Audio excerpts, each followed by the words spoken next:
fiction, science fiction, horror, fantasy, crime, LGBT, thriller.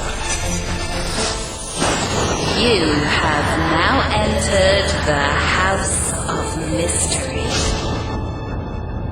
with your hosts, Eric Shapiro, David North Martino,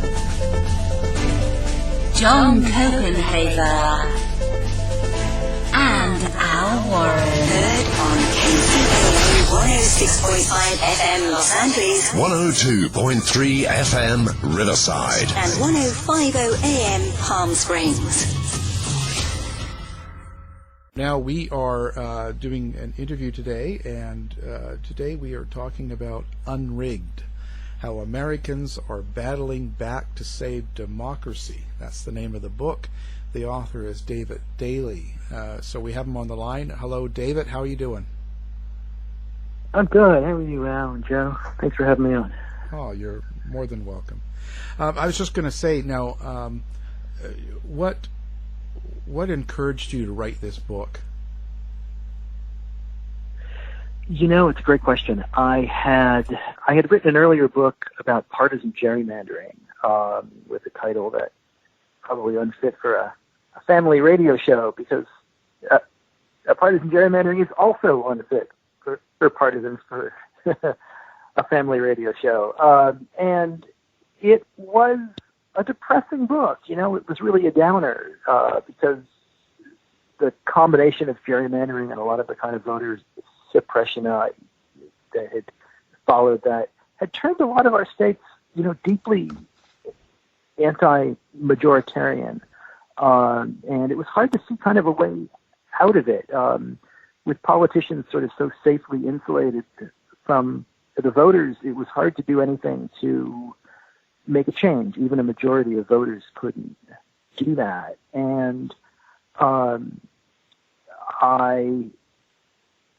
would go around the country talking about the book, and there'd be rooms full of people who wanted to make change, and sometimes I felt like I had this dark cloud over my head, and I wanted to get rid of that dark cloud. And I looked around the country and just saw all of these inspiring stories of people who were not daunted by the long odds. They were pushing back against these big structural problems in our democracy, and they were building real movements, and they were nonpartisan movements, and they were coming from regular citizens, not from politicians from above. And I found it so inspiring, and just realized we didn't need another book about how democracies die. You know, bookstores were filled with those. I thought we needed to hear about the stories about Americans who were teaming up,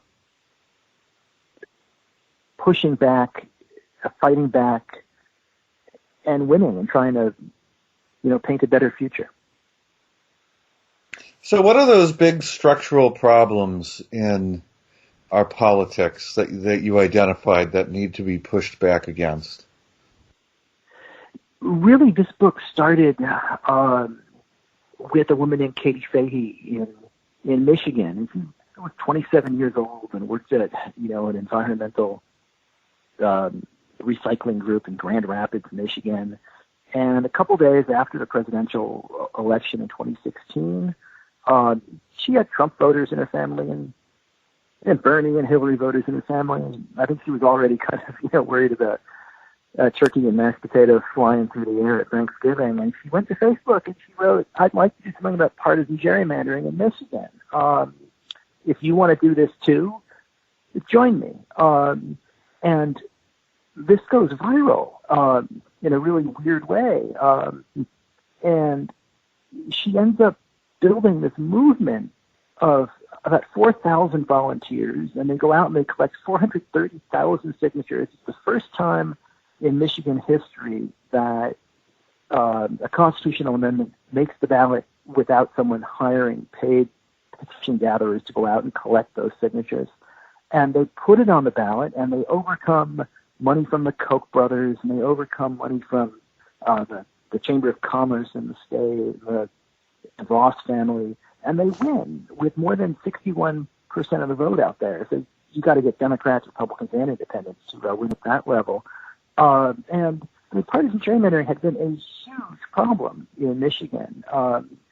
You had voters who would favor Democratic candidates statewide and in every election out there, and yet you had this legislature that it was impossible for a majority of citizens to turn that into a majority of seats in the legislature.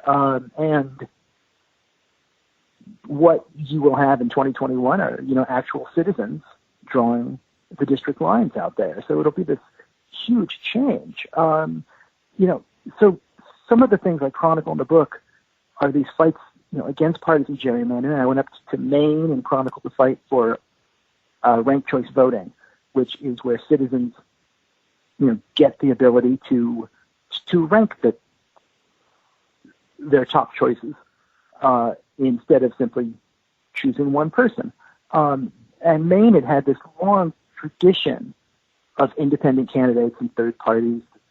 They've had third-party governors and U.S. senators, except it was becoming kind of a problem in that they were getting so many candidates on the ballot that folks were winning these elections with 33, 34% of the vote, and we were getting, an extreme candidate that was getting elected that 2/3 of voters didn't want.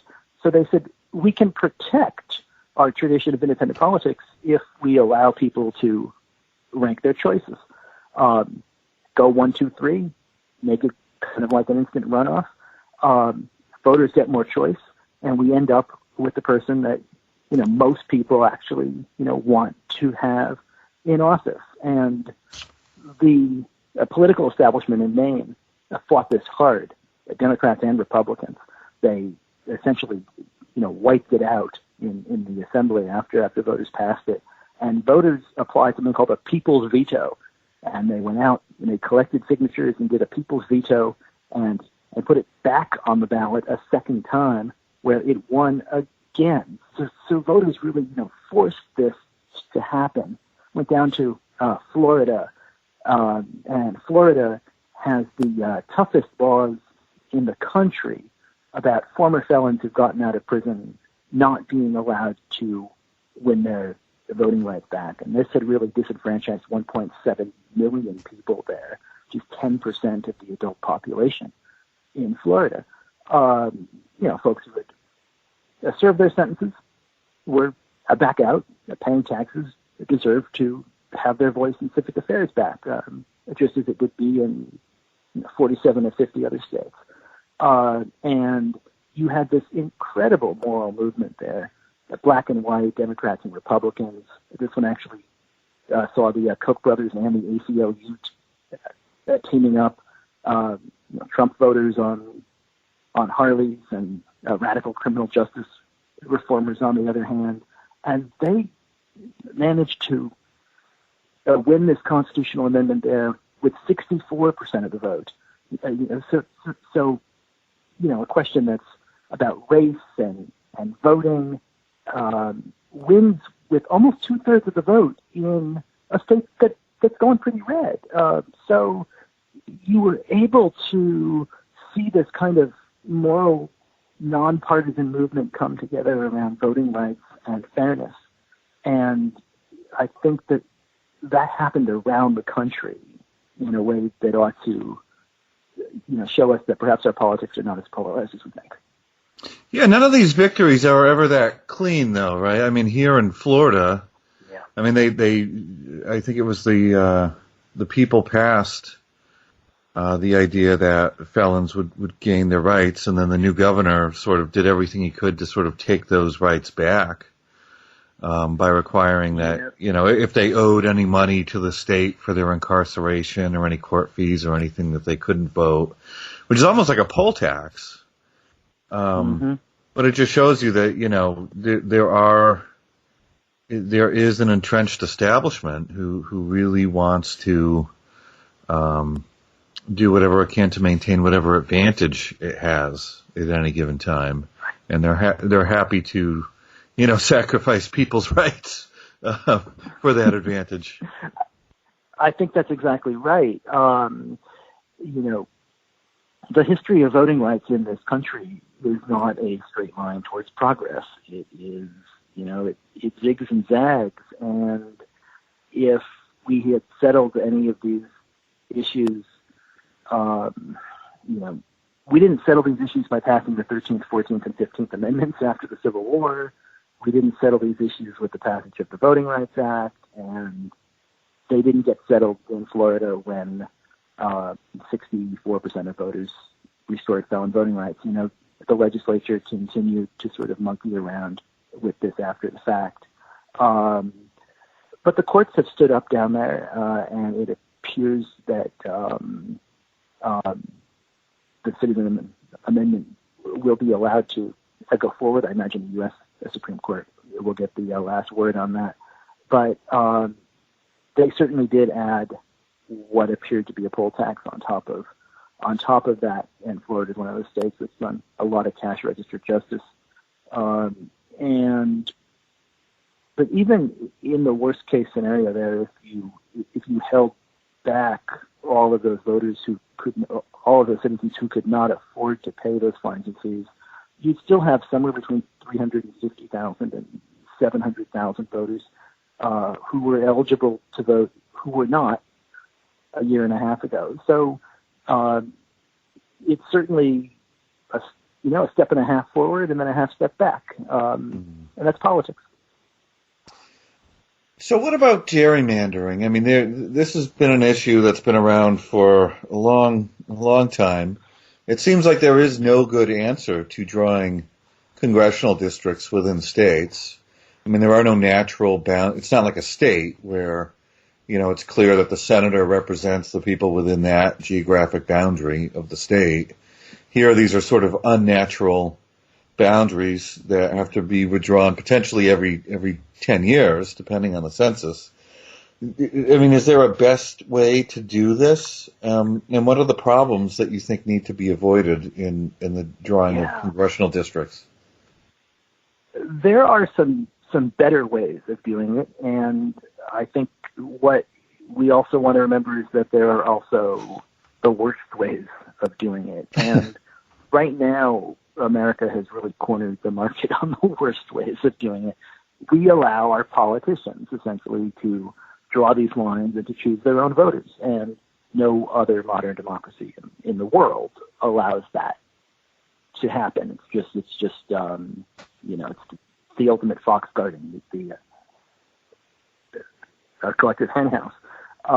It's a major conflict of interest, and when one party has the ability to do this on their own, you end up with wildly unfair lines in that party's favor, and voters in that state are stuck with them for a decade. And both parties have done this for as long as we've had politicians in this country, right? You can trace gerrymandering all the way back to Patrick Henry trying to keep James Madison out of the very first Congress down in Virginia. It gets its name in 1812 when the governor in Massachusetts, his party draws these state Senate districts around Boston in such a crazy, convoluted way that a political cartoonist thinks it looks like a salamander. His name was Elbridge Gerry, so you end up with the gerrymander. But what has happened is that the technology is now so good and the data is so precise and the map-making software so sophisticated that the gerrymanders that politicians were able to draw this decade are just dramatically stronger and more difficult for voters to undo than any other gerrymanders in our history. No other mapmakers have ever had access to this level of computing power and just reams and terabytes of extraordinarily granular data about voters that they're able to use to go up and down streets and make these decisions. So I think what we have to do is start by taking the power to draw these lines away from the politicians who are running in these districts. You can establish independent commissions that do a better job of this. California has probably the gold standard of of commissions. It's not perfect by any means. I mean, it's hard to get all the politics out of something that's political. But what California does is it creates a commission of 15 citizens.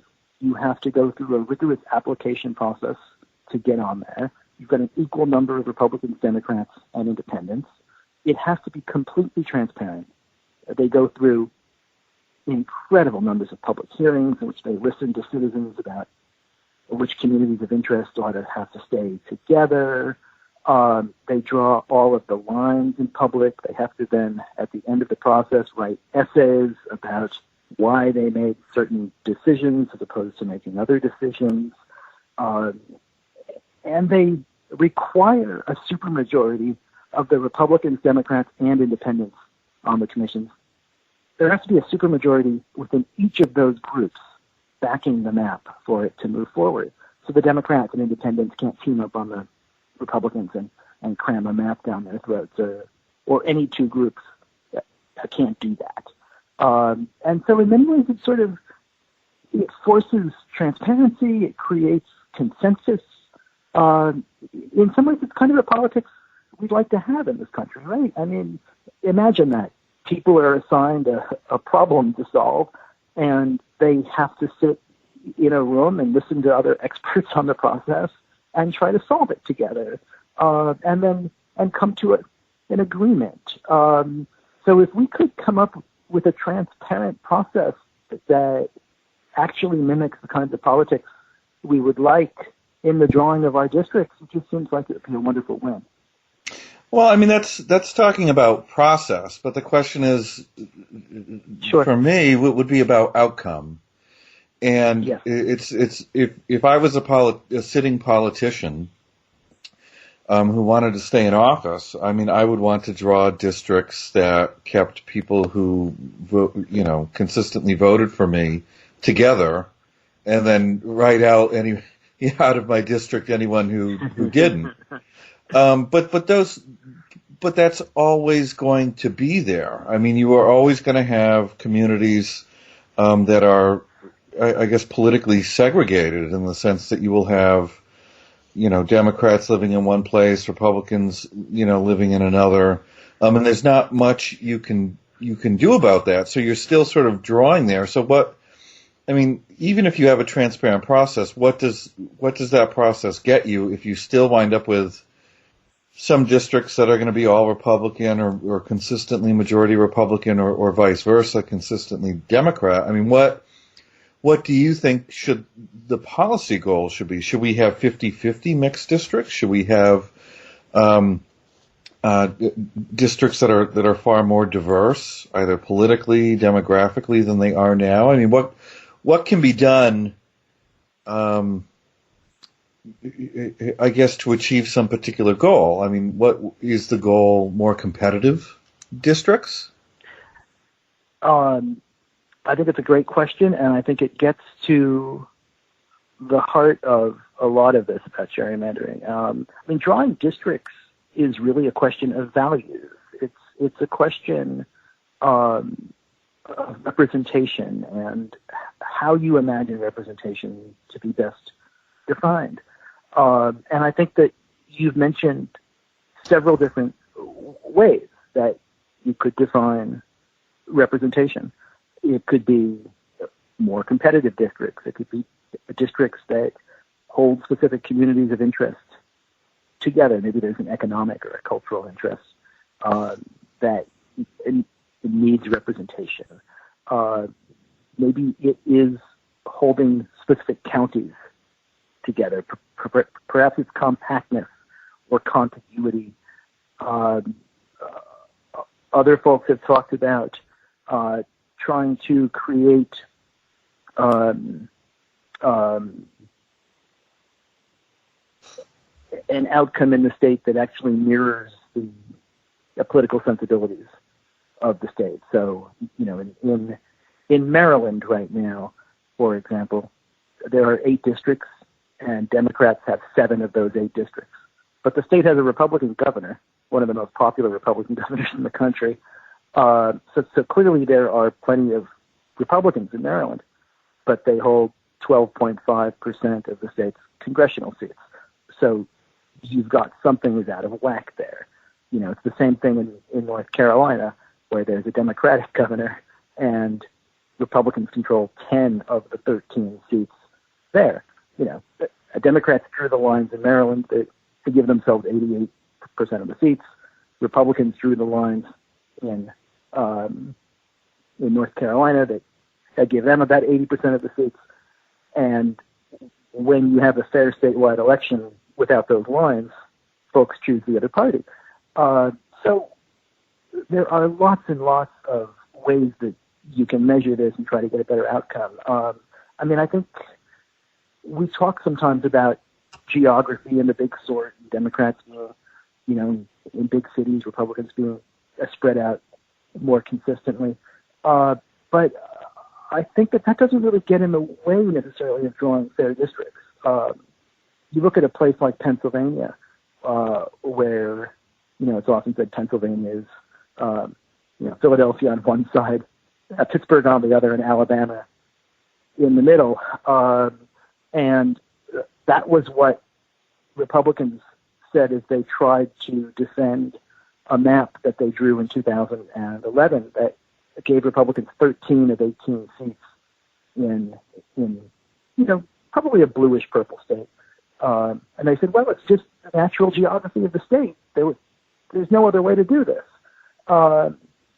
And when you put those maps, you know, when you had academics create more than 1 billion neutral maps, and all of them were less partisan than the ones that the politicians came up with, a court finally calls those districts unconstitutional, requires a new map.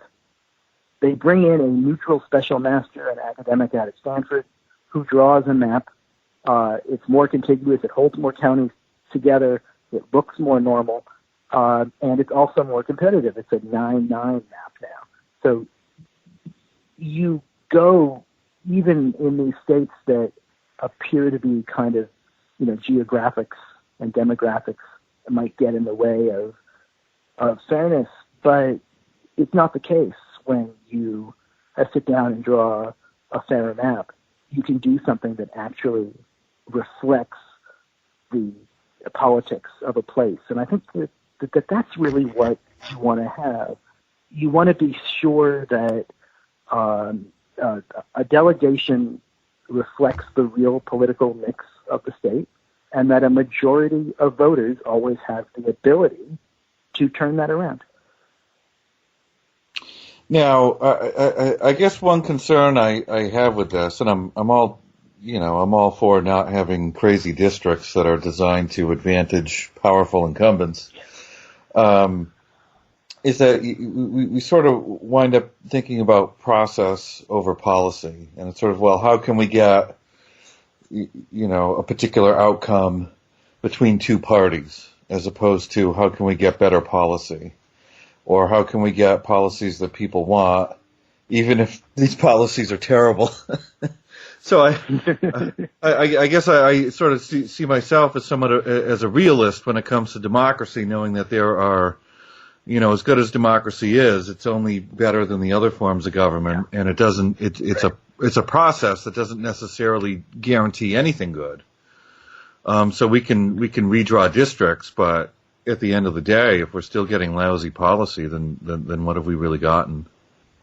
Well, I would say that there's a connection between lousy districts and lousy politics, because what lousy districts do is you end up with these uncompetitive races.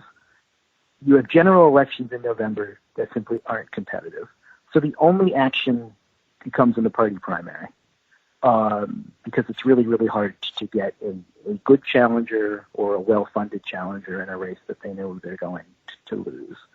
So you get all the action in the party primary, and these are low turnout, you know, summer races that essentially turn out at the base of either side, and you end up with more extreme members, both on the left and on the right. And you incentivize those politicians to either go to Washington or to go to state capitals and not to be willing to sit down and compromise with anybody. You elect more extreme people, and then you incentivize them to only guard their base, because the only election they have to worry about is being primaried by somebody, even nuttier than they are. And so they govern in a way that is not representative of what people actually want to see. I mean, I think that there's broad agreement in the country on a lot more than we think there is. Even hot button issues, whether it's healthcare or immigration or a lot of these things. There's a centrist kind of consensus way forward, and our politics doesn't reflect that. And I think a lot of that has to do with how we elect our politicians. So what should we do going forward, given what you found in your book? I mean, there are citizen movements pushing for more democracy, fighting back against entrenched, establishment interests. What's the next step? I think we need more of that, honestly, is what we need. We have got to really be thinking about the structures of voting, because the structures of voting have been just crucial to the outcomes that we are getting. There is far too much anti-majoritarianism in our politics. I mean, right now, you've got 59 million Americans that live in a state where one or both chambers of the state legislature is controlled by the party that won fewer votes in 2018. That's 1 in 5 of us. It's too many. So if we want to get back to a better politics, we've got to be thinking about redistricting, a reform. I think that is, in many ways at the heart of getting a better politics, right alongside campaign finance and changes to money in politics. And these issues are going to be all the more important as we head towards an election in 2020 in the middle of the coronavirus pandemic. We don't know what November is going to look like right now. We look around and we see primaries being postponed left and right, in Ohio, for example, where the governor postpones the presidential primary the day before it's scheduled to happen. A court orders it open, and then the governor and the public health department say it's not safe. Or you look at Wisconsin, which has a primary coming up April 7th, and they are still trying to do this in person, and they are running into a lot of problems. Imagine trying to vote in November if this is ongoing, if this flails back, and we all have to be lined up 6 feet apart from one another, and someone's wiping down the voting machines after. So what's the answer to this? Would you argue that the answer is just mail-in ballots or something like that? I think we've got to be doing vote by mail. Yeah. We have to be looking at how we expand vote by mail and no excuse absentee balloting in such a way that a public health crisis doesn't also blossom into a full-blown a crisis of democracy and a constitutional crisis. So how do you see this playing out over the next few months? I mean, do you think that more and more elections are going to be canceled, or are they going to find other platforms on which to hold the election? Or do you think, even if people have the ability to vote, they won't even care because they're too busy dealing with coronavirus stuff? Yeah. A lot of states have moved April and May primaries to the first week of June. And what we're hearing right now is, April and May are probably going to be, shelter-in-place months again. I mean, are we really going to come back in June and line up at the polls? I'm not sure we are, or whether that would even be safe. So, I mean, I think we've got to be spending these 200 days thinking about how important this presidential election is and safeguarding it. Do the primaries even matter anymore at this point? I mean, does it? I mean, obviously Trump is going to get the Republican nod, and it looks like, you know, I can't imagine a scenario in which Sanders would beat out Biden at this point. Yeah, he still needs more delegates, right? I mean, that's an interesting question. What happens do Democrats simply postpone these primaries if they can't be done safely? I don't know the answer to that. But what I know is that if this is still a problem in October and November, and we are still trying to figure out how to vote, then it's going to become, a deeply passionate and partisan problem. And we can avoid that if we can, settle on some vote by mail rules now and, figure out the kind of nonpartisan ways to be sure that, senior citizens in Florida are safe voting, and, blue voters in New York are safe lined up, and that these problems aren't the case in, purplish swing states like Ohio and Wisconsin. It's not a partisan issue. It shouldn't be.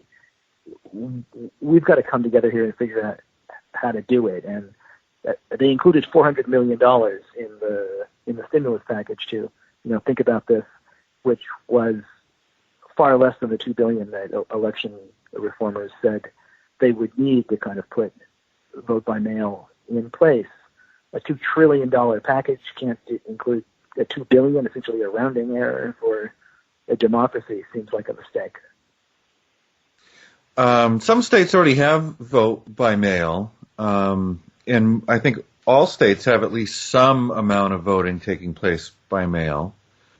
So how much would it really cost, and what would be driving those costs to do that? I mean, you just have to print the ballots? Is that the issue? Printing ballots is a big issue. I think they say that's printing ballots, making sure that they're translated into every language. Postage. You would want to include return postage on these. That costs more money. A lot of states need a lot of additional equipment, optical scanners and the like, to be sure that they can process this. A lot of states are built for having, a low percentage of absentee ballots, maybe 10 or 15% in some states. If you up that to 85, 90, or 100% of the vote, they're not ready for that. So they need more equipment and the like. So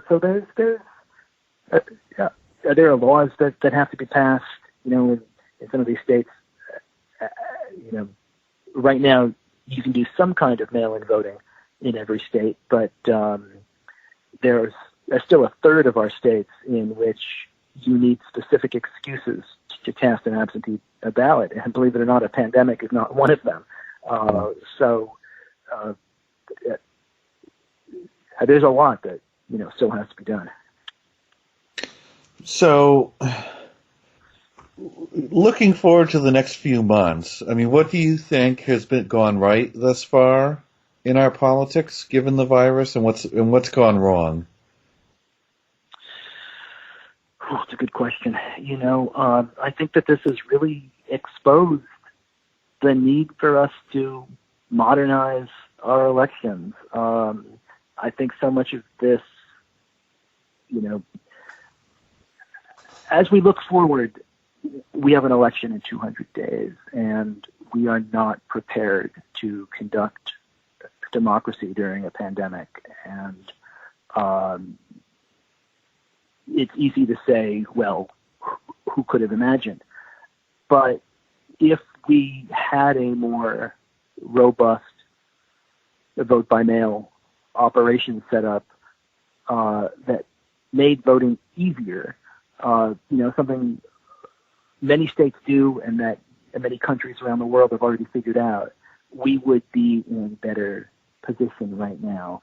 And frankly, I think that our politics right now have been pushed to extremes and sort of towards the base of both parties, but especially in the direction of the Republican base in many states.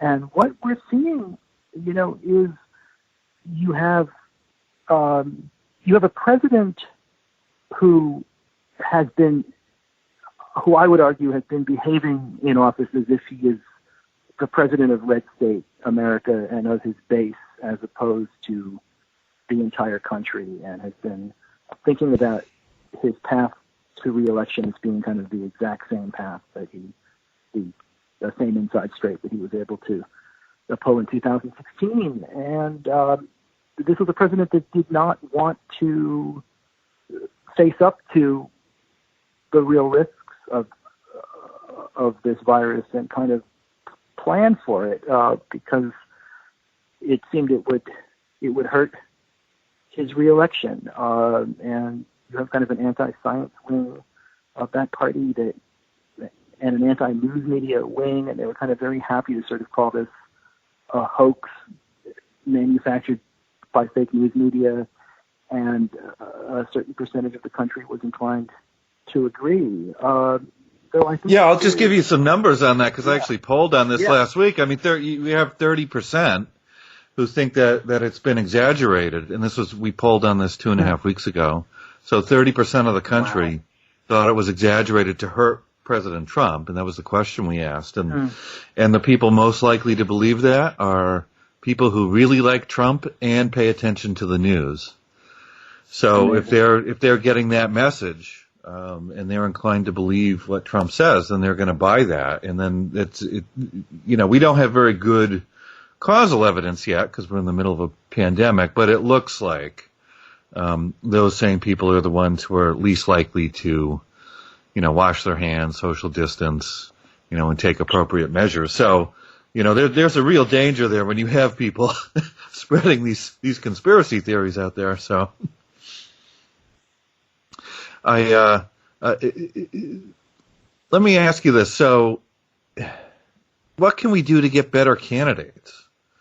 I mean, let's say that we had an amazing, democracy where the procedures were just, wonderful.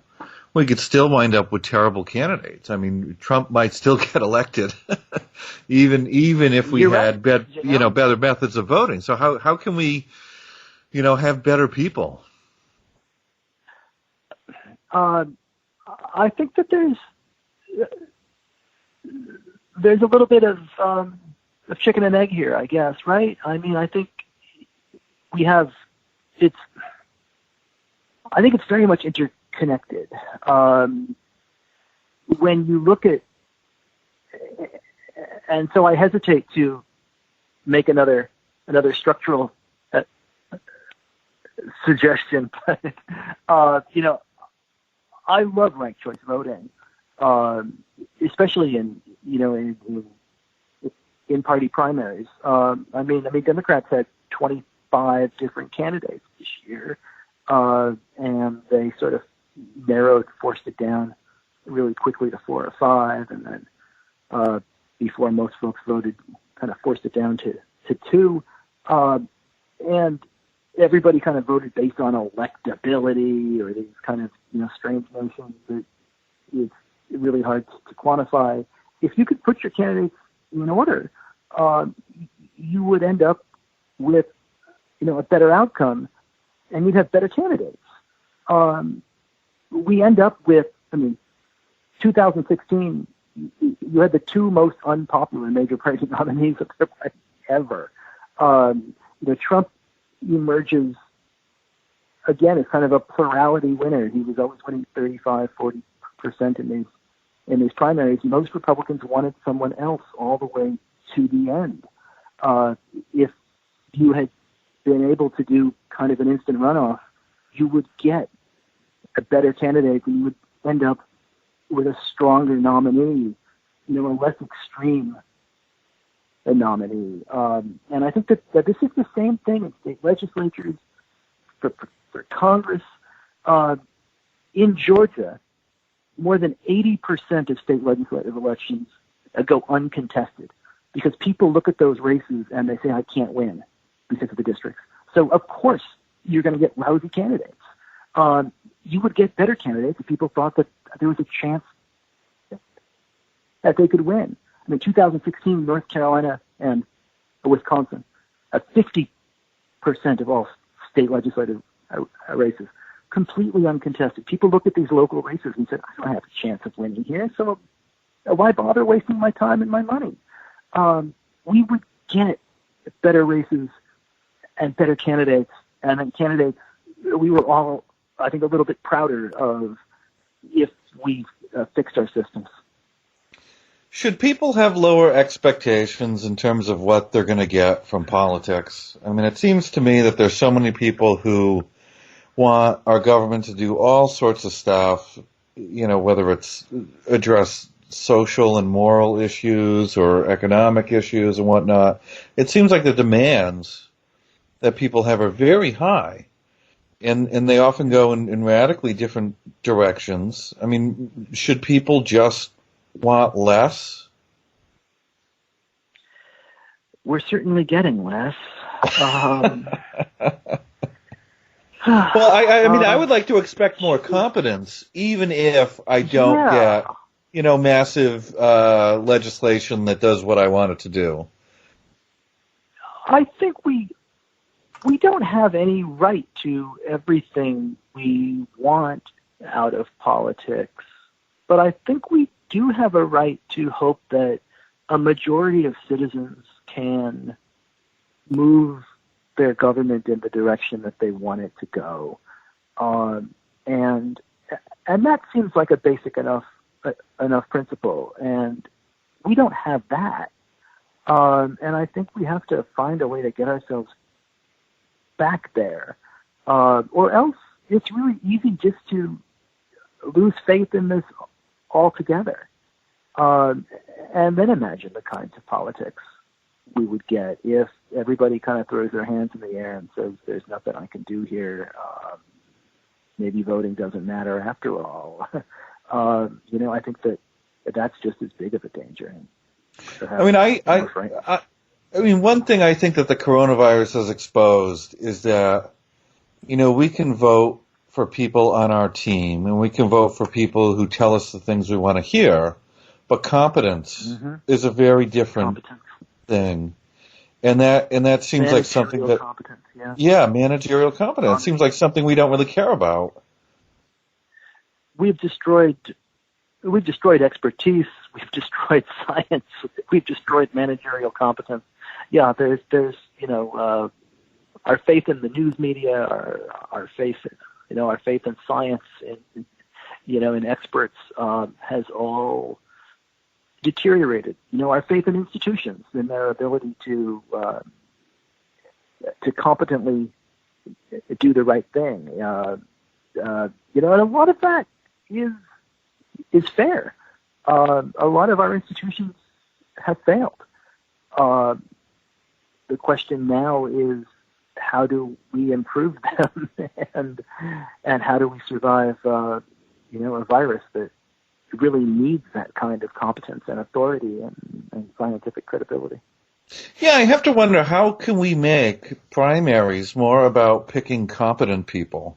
Or is there some mechanism that parties can have where they, you know, if you're going to run under their banner, you have to have some minimum level of experience before you can run under the party label? Yeah. I mean, look at Jay Inslee. You know, I mean, Jay Inslee is the Washington governor. By all accounts, appears to be doing I'm not here in Massachusetts. I'm 3,000 miles away, but I mean, it appears he's doing a fairly competent job of leading his state through this crisis. That he kind of addressed it forthrightly and at the beginning. And he was in this mix of Democratic candidates, and he was one of the first to, you know, drop out. Yeah, he did just about as good as Marianne Williamson, who would, right. You know, I would say probably is not qualified to run. I would say probably not is, know, a generous way of looking at the experience of Marianne Williamson. Yeah. But I mean, I guess, are there anti-democratic things that need to be done to make sure that we have better, managerial competence? I mean, should parties be in the business of saying, all right, a spiritual healer is not going to be someone that we're going to allow to run in our primary? Yeah, I would have no problem with that. She does not have, the authority or the credibility to be on that stage. I still, I do think if people were able to vote not only for one person, but to kind of put the field in order and to kind of use an instant runoff, you would see a different kind of voting. And I'm not sure you would always see the most competent candidate emerge, but I do think it would get some of those crackpots off the stage, and it would push us a little more back towards consensus, not a centrism per se, but that we would be able to settle on the person who more of us agreed on, rather than just the most passionate 30%. And there's that passionate 30% in the Republican Party, and there's that passionate 30% in the Democratic Party. And then there's everybody else who, isn't looking at it through those same, fevered lenses, hoping for somebody who can step up and lead and solve some problems. So if there was one thing that you think needs to happen between now and November, what's that one thing, that procedural issue that sort of needs to be clarified in the run-up to the next election? A dramatic expansion of vote by mail, beginning with no excuse absentee voting for every American. Okay. I mean, and that's probably something that's, I would say that's something that's doable. I mean, everyone knows how to do it. It's just a question of enlarging the capacity. You think, right? Congress could do it simply by passing a law that, Congress has the ability to mandate that constitutionally. They could pass a law requiring all 50 states to do no excuse absentee. And let's start there. It has to be enacted carefully and thoughtfully, but there's a way to do it so that people don't feel like they're risking their health in order to exercise their right to vote. Wow. I was just going to say, too, money has a big influence on it. The amount of money that a candidate makes and brings in, you have to have so much support financially. And so candidates like Inslee couldn't go any further because he didn't have the funds. Yeah, I think that's right. And Citizens United hasn't done us any favors. They're kind of giving, wealthy Americans the ability to kind of pour billions of unregulated dark cash into campaigns without any transparency at all. On the other hand, the internet, I suppose, in some ways has kind of democratized, small donors and, made it possible for some folks to run those races. But, again, it tends to be the kind of the candidates of the extreme, of the passionate extreme that collect those, small dollar donations. It's not Inslee, someone offering something as unsexy and important as, managerial competence. We need a way to, raise money for managerial competence at a small dollar level, and perhaps a virus, sadly enough, will be the thing that pushes us towards these reforms. I don't think much is going to look the same on the other side of this, and perhaps our voting systems will be among those changes. So you think the election will go on as planned with the virus? I don't know. I think that's the kind of question that should be keeping us up at night. I don't see us making the plans we need to make quickly enough to head this off. And I worry very much that as we head towards September, October, and if these plans are not in place, it's going to be just as hard to conduct a general election in November as it is to conduct a primary in Ohio and Wisconsin now. And then what happens? I mean, Article 2, Section 1 of the Constitution gives the ability to appoint electoral college electors to state legislatures. Are we heading towards that in November and December? And in that case, you're going to have gerrymandered legislatures in many of these swing states that already do a poor job of reflecting the political opinions of those states in charge of picking electors. So I think that's something that we ought to be doing all we can to avoid. Well, on that happy note, we will wrap up. And now you understand that dark cloud that I thought I had over my head all that time. Yeah, it's just everybody. We do these shows during the virus just to make sure that people feel happy.